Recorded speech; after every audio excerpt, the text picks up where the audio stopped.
Did you know that it's been almost 100 years since the first baseball replay took place? We know that it happened. We have very good evidence of that, but there's a lot that we don't know about it, including how exactly it happened and what exactly it consisted of. So let's go right into this and take a look and see what we can figure out.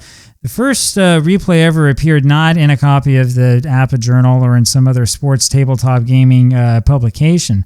Now, this goes way back to the formation of the whole idea of tabletop sports. And we're not talking about, dice baseball where we roll a bunch of dice and that's just what the outcome is and we have to make everything else up ourselves. No, we're talking about baseball based on real players, right? And you know what I'm talking about here. You can see it right in front of you. This is National Pastime we're talking about. To my knowledge, this is the original brochure that came with National Pastime, right? You have a National Pastime, the exact conditions and features that make baseball the national game, the things that attract and hold the interest of countless fans, and on and on and on. My understanding is when you go back to the old advertisements that exist, and there's not many for National Pastime from like December 1930, maybe January 1931, the advertisements would tell you that you could send in for one of these brochures. Now, there's a lot of stuff we can talk about here, right? The font here is pretty interesting when you consider this is like 1929, 1930, probably 30, 31. It's interesting that the cards are displayed here as being completely printed. I don't know that these are the exact numbers that are on the cards. I don't have it right in front of me, so I can't check and make sure. But it's very, very interesting how this is all set up and everything that happens, right? For your information, the teams of the major leagues are listed on the back of this folder, and here's how true to life the game is. For your inspection, the box score of a game played with National Pastime is also shown. The results are exactly as played, nothing added, nothing taken away. See how true to life all results are. Well, we see more than just a box score from a game. A box score would be pretty interesting, right? But we get a little bit more than that. Here's Major Games Company, Green Bay, Wisconsin, which is the company that Clifford Van Beek made. I don't know exactly when this brochure came fully to light. This was sent to me by one of the many people who collect such things. I believe that this was also included with the old Sports Games Publishing / APBA Journal version of the original National Pastime game. That's all that I know. I'm sure that Francis Rose, if he's out there somewhere in YouTube land, will come up and comment and let us know more about exactly where this stuff comes from. To the best of my knowledge, this is the original brochure. Now, I don't know if it was printed in black and white or if this is a photocopy of it. It would be really interesting to me if it was originally in color. I really doubt that it was because I don't think the Van Beek had that kind of money. You can see there are other cards shown here and other things as well. This is all part of the big advertising campaign that he created, which again is interesting because he would have to have the cards created before he could create the ad, right? Now, the real interesting thing comes here on the fourth page and the final page. So here's a box score of a sample game played. Chicago at New York. This is a National League game. This is the Cubs at the Giants. And you can see that nobody really seemed to care much for taking out the pitchers. Walker gave up 7 runs, but they didn't take him out until the 9th inning for a pinch hitter. The reasons why are twofold. Number one, there's only 5 pitchers per team in National Pastime. So if you're trying to play the game and you want, as originally created, and you want to have any sort of realism in the sense that you have different pitching rotations, you're going to need to leave the pitchers in for a long time because there's no real relief. There's no bullpen.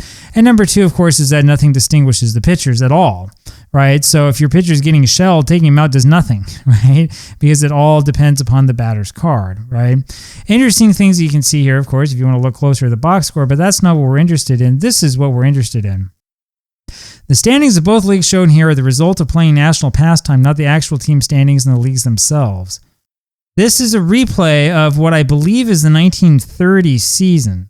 Right? Now, we can argue about that. Maybe this is actually the 1929 season. And we'll take a look. I think we'll take a look really quickly at both seasons. And we'll kind of figure this out as we go along. So a little bit of a preface, right? We know the National Pastime as printed was based on the 1930 season, even though some of us have said it could very well have been based on 1929. We know that it's based in 1930 because the rosters are from 1930. There's no question about that. Trust me, I went through all the rosters of all the teams. You can go on the blog and look at all of my notes. The rosters not only match up exactly with the teams at the end of the 1930 season, as exact as it can be, 18 players per team. But also on the lineup sheet with National Pastime, the lineups match for almost all teams very, very closely the actual lineups used, in the sense that the players are in the right defensive positions and they tend to be batting in the right place in the batting order, something that you could not do if all you had was a list of statistics, right? So there was something going on. What exactly was going on? We don't know. That's part of the mystery. So we'll take a look at this here. We're going to look at the American League first, right? So we'll bring this on over here and we'll look at how realistic National Pastime was. For the most part, you're looking at basically the same order that teams finished in 1930. There are a couple small exceptions, right? So the Philadelphia Athletics won 3 less games in real life. Washington Senators won 1 less game. The Yankees did quite a bit better, but still weren't quite able to compete for the pennant. The Boston Red Sox won 51 and 103 as opposed to 52 and 102, which is pretty close. Now, if we look at the team standard batting, he's arranging this by batting average, which is what we'll do as well. Look at how close this is. The Yankees, the Indians. The Yankees in real life hit 309. They hit 311 in the National Pastime replay. The Indians hit 304 in real life compared to 305. Washington hit 300 in the replay. There were 302 in real life. And those Philadelphia Athletics hit 302 in the replay compared to 294 in real life, right? Interesting stuff. Even the teams that didn't do so well hitting-wise, for the most part, were close. Tigers, 290 in the replay compared to 284. The White Sox went down to 266 in the replay compared to 276 in real life. Now, if you've been an astute reader of the blog, and I know most of you haven't, you will know that the White Sox also have some really odd choices in terms of, like, you know, in terms of who the starting players were and who the players were chosen and who is decided to be like a starter and stuff like that. There's weird stuff happening. So that might have something to do with it. The St. Louis Browns, 268 in real life, hit 273 in the replay, still close. And then the Boston Red Sox, 263 in real life, hit 256. So that gives you kind of an idea of how close things were. We'll look at fielding really quickly as well. The fielding percentages are almost exactly on, which is incredible for a game that doesn't have fielding. Now, double play numbers are not. Right? They're not even really necessarily that close, right? So the Red Sox turned 161 double plays in 1930, which is quite a few. In the replay, the Red Sox turned 149, right? So it wasn't necessarily that close, but the right teams, the teams that turned a lot of double plays, were more or less turning more, and then teams like the Yankees, who turned 129 in the replay, turned 132 in real life, right? So you kind of have the right balance, but it's not 100% there, right? You can tell if you look closely that there's not really that much of a fielding system. Now, when we go look at our leaders, we will look at our batting leaders here. Hopefully this will just be for the American League. It is. We'll take a look and see how things compare, right? So in batting average terms, in real life it was Simmons, Gehrig, Ruth. In the replay it was Gehrig, Simmons, Ruth, right? Al Simmons hit 381 in real life. He hits 380 in the replay. Gehrig goes from 379 to 389, which is close. And then Ruth, 359 to 365. We could keep going down that list, but I think you get an idea. It was very, very close. Look at home runs, which is one of those things that people tend to care about. Home runs, in real life, Ruth hit 49 compared to 51 in the replay. Gehrig hit 41 compared to 45. And Fox hit 37 compared to 42. Isn't that remarkable for a game that had one dice roll and you're done? I think that this Clifford Van Beek was onto something. Look at stolen bases. This is where it's a little bit different, right? Joe Cronin had 22 in the replay compared to his 17 in real life. It's not that far off. Then came McManus with 21 compared to 23, which is very close. And then came this guy, Sissel, Bill Sissel, who I don't know anything about. Sissel stole 19 in the replay, 16 in real life. So it's okay. It's pretty close, right? Now, let's take a real quick look at the 1929 American League and sort of see, like, could one be technically confused for the other? And, I mean, maybe, except you have to explain why the Washington Nationals went from a 467 team to playing 604. Again, I mean, they fit in a little bit better with 1930 than with 1929. So that's kind of the issue that we're running into, right? This is kind of a problem when it comes to calling this a game based on the 1929 season, just based upon this replay itself. We'll take a look here really quick. There it is at the batting leaders. Remember, pitching doesn't really matter to us.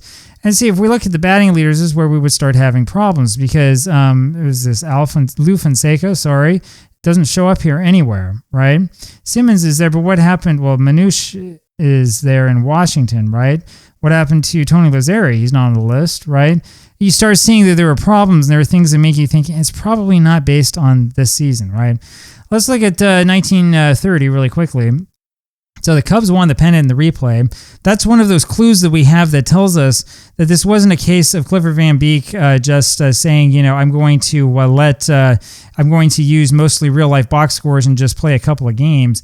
It's likely that Van Beek was probably playing out the games as they were played in real life because you have results that are different. Cardinals end up finishing second instead of first. Then come the Giants and Brooklyn, followed by Pittsburgh, Boston, and then Cincinnati and Philadelphia traded spots, right? Again, looking really, really quick at the batting average, the teams are for more or less where we want them to be. The numbers are very, very close. The order is a little bit different, but when you start looking at the numbers like 319 to 315, the Cubs went from 309 to 312. The Phillies 315 to 312. The Cardinals 314 to 311. That's right exactly where you need it to be, right? Even the teams that didn't hit well, the Reds hit 281 in real life. They hit 278 in the replay. The Braves 281 to 284.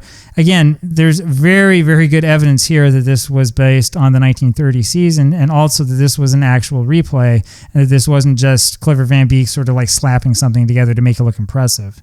Right. We'll look quickly at team fielding again.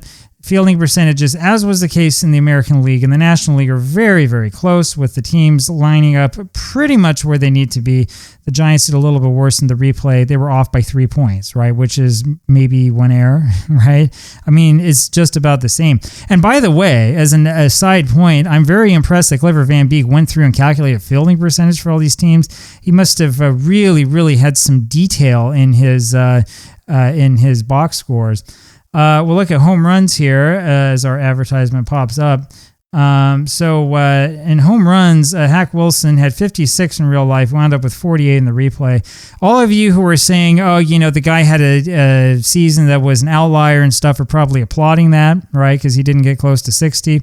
He was followed second by Chuck Klein with 40 in real life, 44 in the replay. And then came Babe Herman. He had 35 in real life, 41 in the replay. And so there's this like insinuation that maybe home runs were a little bit depressed in this national pastime replay. Stolen bases, it's Kiki Coiler who had 32 compared to 37. Very close. Wayner, is it the right one? Yep, Paul Wayner had 24 in the replay compared to 18. And then Babe Herman, 21 compared to 18. I mean, this is really impressive, right? It makes you believe that the cards were actually based on real life stats and that he didn't just sort of slap something together. We'll look at batting average. Batting average is pretty interesting here because Babe Herman ends up hitting 395. He had 393 in real life. And then Bill Terry, who hit 401 in real life, remember the last National League player to hit over 400, ends up dropping to 385 in the replay. And there's our friend Chuck Klein, 386, and he hit 387, which is just like right on. One thing to note is Roger Hornsby, who hit 372 after 597 at-bats. Hornsby doesn't show up here. We'll look him up and see why. So the reason why Rogers Hornsby does not show up on the leaders for 1930 is because he only played 42 games and only had 104 at-bats. Now, he did hit 308. One reason why I want to bring this up is because there's a lot of misconception out there when you go read the old copies of the APBA journal that I've talked about already, and you read some other publications, you will think, oh, he carded Hornsby even though Hornsby didn't play in real life. That's not true. He did play. He had 42 games, 120 at-bats before his injury sidelined him. However, as people have speculated in the past, it's probably the case that his card was based on his 1929 season, and since Clifford Van Beek lived in Green Bay, Wisconsin, and is rumored to have grown up at least part of the time in Chicago, there's a good chance that he was probably a fan of the Chicago Cubs and of Roger Hornsby. So that's the way that you understand that. Other than that, one exception, the batting leaders are pretty much right on. We compare this to 1929, we would have more problems, right? Because the Pirates went from 88 and 65 to 60 and 94, which is an issue in terms of replay accuracy and believability. Also, the Boston Braves went from 56 and 98, what a bad team, to 65 and 89, which is bad, but still somewhat acceptable. right?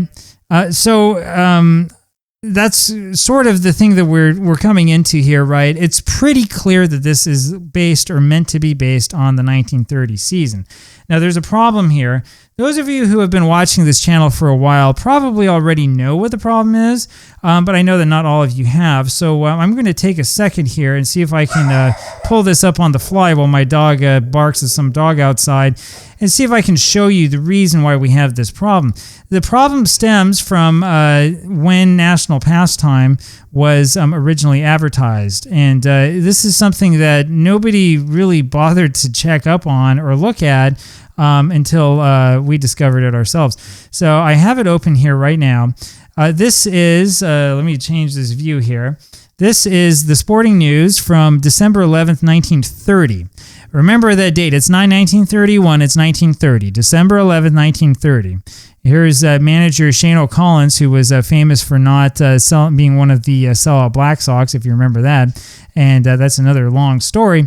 There's all sorts of interesting articles here for those of you who want to go back into the sporting news. They're interesting drawings, talk about Hornsby, of all people, who we were just talking about. Here is the magnates meeting in Montreal, right? And all of the news that came when there was no news to tell. Well, we're not interested in that right now. We're not even interested in Tony Lazzari's greatest thrill.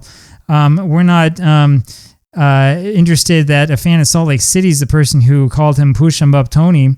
What we're interested in comes here on the last page, but we're not interested in all the team and individual batting statistics from, what is this, the American Association? We're not really interested in that. What we're interested in doing is scrolling down here. Can you see it? You probably can't because it's really small. We'll pull this over here. I've said this before, right? The fold is like right here. This is a little bit under the fold, but not much, right? And when we zoom in here, there we go. I have to figure out what the shortcut is in Ocular. This is where we see it. We'll zoom in one more time, and we'll zoom in one more time too for those of you who are sight impaired, right? And now we'll bring this back on over here so you can see it right in the center of the screen. Play this new game, National Pastime, a true-to-life baseball game, not like another game. Play exactly as the baseball is played in the two major leagues. Nothing like it on the market, new and fascinating. 1, 2, or up to 12 can play World Series or regular games. Game consists of playing diamond and instructions, 20 inches by 20 inches, regular-sized playing cards with all rosters of big league players, 2 dice, playing discs, and scorebook. Price $3 for either American or National League, $5 for both leagues, cash or pay postman upon delivery. An ideal Christmas gift for man or boy. Order now. Shipment will be made the day order is received. Major Games Company, Green Bay, Wisconsin. Now, there's nothing in here necessarily about a brochure, but my feeling and my guess is that it's probably the case that if you wrote in and asked for more information, Clifford Van Beek would have sent you the same brochure that I just looked at. And that's where the mystery comes from, right? Let's go back. Let's look at that date again so that we don't forget. This was not 1931, right? I know I'm the one who went on and downloaded this issue. I went and looked for it. I triple checked. The date of this sporting news issue, once again, is December 11th, 1930, right? That's where the problem lies. The question is, how did he do it? Clifford Van Beek must have had cards ready for the 1930 season to have completed a full season replay. But remember, the season ends in like early October, right? How does he complete a full season replay like this in like less than 3 months? That's the big mystery. I don't know. What do you think? Let me know below. Talk to you later. Bye.